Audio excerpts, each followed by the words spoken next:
Just over a year ago, I was trapped in addiction, but Jesus set me free. And so today, I want to share how his power transformed my life, lifting me to new heights and making me a new creation. Now, I actually just started this channel maybe just a month after those chains were finally broken. And everything you see here is living proof of God's ability to heal, restore, forgive, and give brand new purpose. This channel is my testimony, and today I want to dive into one of the biggest parts of that story: overcoming addiction through faith. Now, addiction is one of the most deceptive prisons in the human experience, okay? It doesn't arrive dressed up as a captor, it shows up promising relief, escape, pleasure, or belonging. And for many of us, it started as something small: a drink after work, a pill for stress, a website late at night, a habit that seemed harmless at first. But slowly, almost imperceptibly, that habit grew into a chain. And before long, what once seemed like freedom quickly became slavery. Now, if you've ever battled addiction, you know the cycle. The regret after the high, the promise to yourself and maybe to God that this time it'll be different, and then the crushing shame when it turns out it isn't going to be different this time. Addiction doesn't just take hold of your body. It grabs your mind, your emotions, and your relationships, and even a sense of who you are. But here's the good news. Addiction does not get the last word. The God who parted the Red Seas, who rolled the stone away, and who set captives free has the power to break those chains in your life. And he doesn't just leave you sober after either. He gives you a new life, a new identity, and a new purpose. Now, this isn't just about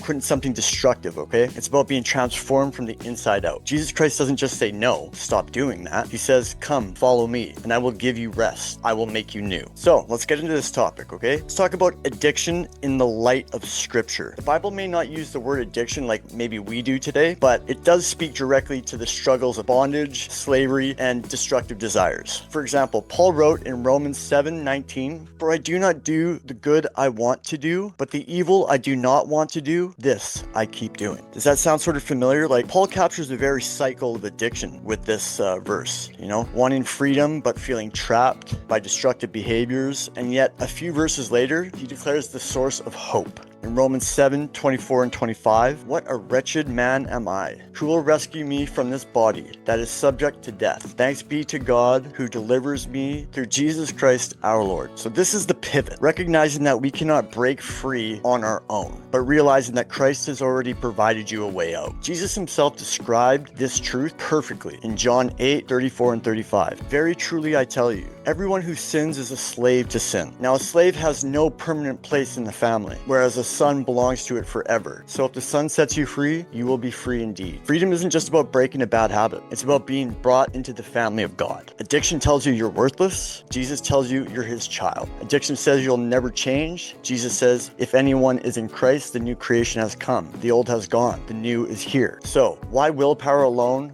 won't work? If overcoming addiction were just about trying harder, most of us would already be free. But addiction runs deeper than habits. It's about the heart, really. I mean, willpower says, I can do this myself. That's what I remember mentally saying that to myself all the time, and it wasn't right any one of those times. Whereas faith says, I can't, but Christ can, And that's why recovery through faith is different. It doesn't deny the power of addiction, right? It declares the greater power of God. And as Zechariah 4:6 reminds us, not by might nor power, but by my spirit, says the Lord Almighty. This doesn't mean you don't put in effort, right? It means your efforts can be empowered by the Spirit of God, okay? You're no longer trying to row across the ocean in a rowboat, You've raised the sails and caught the wind of heaven. So how can faith transform recovery? Well, let me tell you, it does, okay? So how exactly does faith intersect with addiction recovery? Here are a few powerful ways that I've come across. First up, faith provides a new identity, okay? Addiction whispers, you are a failure. Faith shouts, you are a child of God. I mean, identity is crucial. If you see yourself only as an addict, you'll always expect relapse, But when you see yourself as redeemed or forgiven, beloved, your story begins to change. I have been crucified with Christ, and I no longer live, but Christ lives in me. The life I now live in the body, I live by faith in the Son of God, who loved me and gave himself for me. Galatians 2:20. Number 2, faith offers forgiveness instead of shame. I mean, shame really does fuel addiction, okay?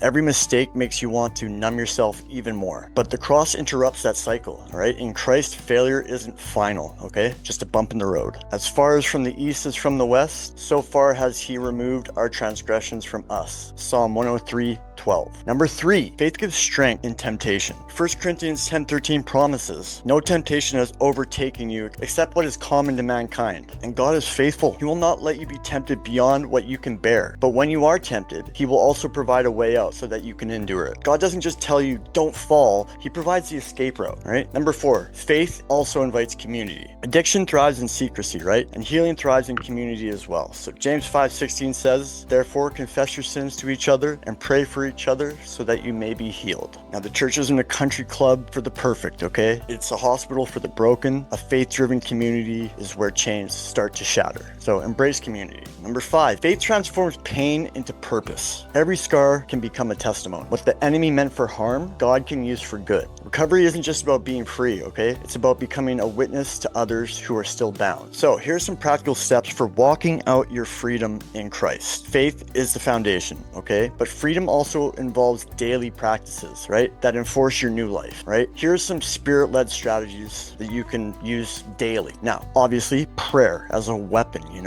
Talk to God honestly about your struggles. Prayer isn't about impressing Him. It's about depending on Him, right? Scripture as renewal. Memorize verses that speak life when temptation whispers, Worship as resistance. Addiction thrives when you worship the wrong thing, right? Replace false gods with true worship. Accountability as a safety net. Walk with mentors, pastors, friends, family, or recovery partners. You weren't meant to fight alone, okay? And service and purpose, okay? Nothing breaks self-centered cycles like serving others, okay? Your story of freedom can help someone else believe that it's a possible path, So your testimony can ultimately show others that route. Okay, so I'm going to give you a real life example of God's healing power, okay? Imagine a man addicted for years. He's lost jobs, broken relationships, and nearly lost his life. But one night at rock bottom, he cries out, God, if you're real, I need you to save me. And that cry is the beginning of transformation, okay? Through a mix of prayer, scripture, accountability, and God's spirit, that man finds freedom he never thought was possible. And that's not just a story, it's my testimony and that of countless believers. And maybe it could be yours too. So here's some hope for the ones still struggling, okay? If you're watching this and you're still in the fight, hear this. God has not abandoned you, okay? The Spirit of the Sovereign Lord is on me because the Lord has anointed me to proclaim good news to the poor. He has sent me to bind up the brokenhearted, to proclaim freedom for the captive, and release from darkness for the prisoners. So Jesus didn't come for the all put together,